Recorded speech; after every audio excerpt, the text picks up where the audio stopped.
सृष्टि बचपन से ही दिखने में सुंदर नहीं थी, लेकिन अमीर बाप की बेटी सृष्टि पर उसकी माँ जान छिड़कती। मेरी बेटी कितनी प्यारी है, भगवान सबको सृष्टि जैसी बेटी दे।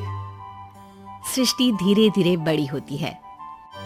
एक दिन सृष्टि की सहेली कहती है, तू दिखने में कितनी अजीब सी है, लेकिन मैं जानती हूँ हम सब में सबसे अच्छी शादी तो तेरी ही होगी। तेरे पापा अमीर जो है। अरे बता नहीं सकते यार, दहेज तो हर कोई देता है, ये क्या ज्यादा ले जाएगी अपने पति के लिए? अरे बड़े शहर में कोठी है इसके पापा की। अरे पापा की है ना, कौन सी इसकी है? इसकी होती तब तो कोई भी लड़का इससे शादी कर लेता। अरे पापा की मतलब पापा की है तो मेरी ही है ना? किसने कहा? अब तेरी तो तब होगी ना जब तेरा भाई ना हो। वैसे भी शादी के बाद सारी प्रॉपर्टी भाई के नाम होती है। सृष्टि समझ जाती है कि उसे किसी भी हालत में माँ बाप की सारी प्रॉपर्टी को अपने नाम करना है, लेकिन कैसे?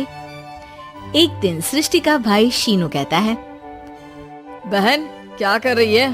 तुझसे एक बात करनी है। अरे हाँ करना, मैं तो तेरी बहन हूँ। बहन मेरी लाइफ में ना एक लड़की है, बहुत अच्छी है। मैं सोच रहा हूँ माँ और पापा से बात करूँ शादी के लिए। सृष्टि को समझ में आ जाता है कि भाई की शादी होते ही भाभी उसे एक दिन भी घर में बर्दाश्त नहीं करेगी। क्या बात है भाई, बताना कौन है वो? यार वो बहुत अच्छी लड़की है, पढ़ी लिखी है, मेरे साथ जॉब भी करती है। बस एक प्रॉब्लम है। प्रॉब्लम? क्या प्रॉब्लम है भाई? यार वो शादीशुदा है, लेकिन उसके पति ने उसे सिर्फ इसलिए छोड़ दिया क्योंकि उसके माँ बाप दहेज नहीं दे पाए। सृष्टि ये सुनकर न जाने क्यों खुश हो जाती है। अरे भाई तो क्या हुआ, लड़की तुझे तो पसंद है ना? शीनू को लगता है कि बहन उसे समझ रही है। वो इस बात से अनजान होता है कि उसकी बहन की मंशा पूरा घर हड़पने की है। सृष्टि अपनी माँ से कहती है, मम्मी मुझे तो बहुत चिंता है, पता है शीनू क्या कर रहा है? अरे क्या कर रहा है, वो तो काम पर जाता है और वापस घर आता है। नहीं ना माँ, वो यही तो नहीं कर रहा, बाकी सब कर रहा है। आपको पता है उससे प्यार है, और वो भी एक शादीशुदा लड़की से। ये क्या हो गया, मैं सोसाइटी में क्या मुंह दिखाऊंगी? अरे तेरे पापा तो यही कहेंगे कि मैंने ही उसे बिगाड़ दिया है। माँ देखो, मेरी बात मानो, पापा पर भी विश्वास करने की जरूरत नहीं है। अब आप ही बताओ, पापा इतनी देर घर के बाहर रहते हैं क्यों? बोलो। अरे बेटा वो तो नौकरी करते हैं ना। तू बहुत भोली है माँ, पापा का ऑफिस तो 7 बजे खत्म हो जाता है, लेकिन देखो कितनी देर से आते हैं। अरे नहीं बेटा, ऐसी कोई बात नहीं है। सृष्टि माँ को एक औरत से बात करते पिता की फोटो दिखाती है। देखो माँ कैसे हैं पापा, मैं ना कहती थी कि पापा सही नहीं है। मैं तेरे पापा से बात करूंगी, दे फोटो मुझे। ओ माँ, वो तो डिलीट हो गई। लेकिन चल, तूने तो देख लिया ना, पापा से बाद में बात कर लेना, और हाँ मेरा नाम बिल्कुल मत लेना। हाँ माँ। अब क्या था, सृष्टि के माँ और पिता के बीच झगड़ा होना शुरू हो जाता है। सृष्टि के मन में क्या चल रहा था कोई नहीं जानता था। एक दिन, माँ सृष्टि के लिए एक लड़का देखा है, वो लोग शाम को उसे देखने आने वाले हैं। और हाँ माँ, एक खुशखबरी, मैं और पापा मिलकर एक नया बिजनेस ट्राई कर रहे हैं। शाम को लड़का आता है, सांवले रंग का। सृष्टि को तो बिल्कुल भी पसंद नहीं आता। लड़की की माँ कहती है, लड़की का चेहरा तो कोई खास नहीं, लेकिन अगर मेरे बेटे को आप लोग सेटल कर दें तो मैं उसकी शादी आपकी बेटी से करवा दूं। सृष्टि को लड़का बिल्कुल पसंद नहीं था। उसे भाई पर गुस्सा आ जाता है।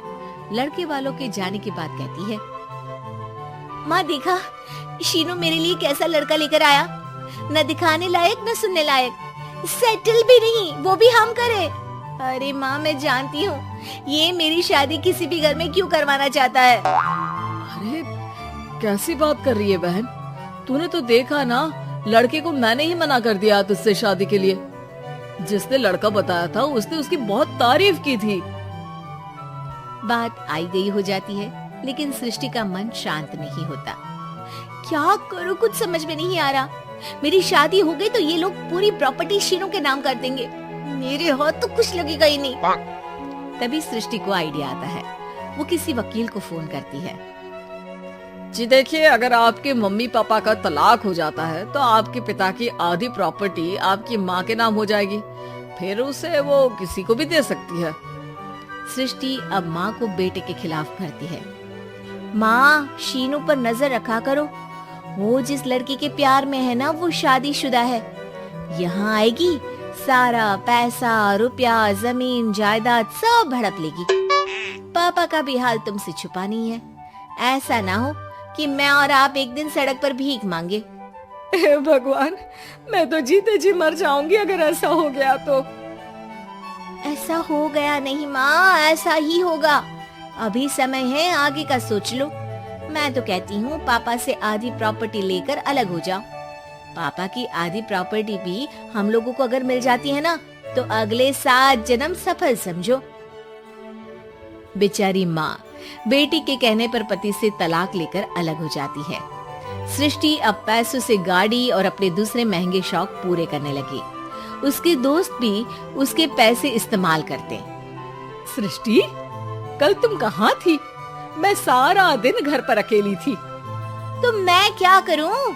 मैंने ठेका तो नहीं लिया है ना तुम्हें संभालने का। माँ को सृष्टि से ये उम्मीद नहीं थी। वो बैठकर रोने लगती है। वहीं उसका पति यानी कि सृष्टि के पिता आ जाते हैं। मैं जानता था कि तुम्हारा यही हाल होगा, तो आपने मुझे रोका क्यों नहीं? मैं रोकता तो तुम रुकती क्या? सृष्टि के कहने पर तुमने मुझ पर, अपने बेटे पर शक किया, लेकिन तुम ये भूल गई कि कैसे हम दोनों ने मिलकर जीवन में इतना सब खड़ा किया।